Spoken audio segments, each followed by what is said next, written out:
நம்பு முத்து, உனக்கு தெரியல முத்து வெளில எப்படி நடக்குதுன்னு. நம்பு முத்து, என்ன ஜெயிக்கணும், நம்பு என்ன.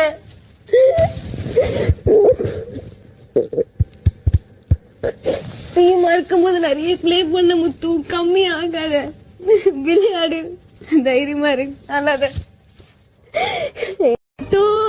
குமரா,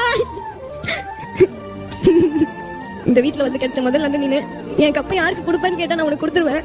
எனக்கு அந்த அளவுக்கு உனக்கு பிடிக்கும். இந்த 3 வாரத்துல முத்துக்குமரன் எங்க எனக்கு தெரியல. இதுக்கப்புறம் 3 வாரத்துல எனக்கு தெரியணும். நான் போய் கண்டிப்பா உனக்காக மட்டுமே வச்சு பாப்பேன். நல்லா பிளே பண்ணு. Love you. சொல்றேன். Bigg Boss season 8 best player Sachana.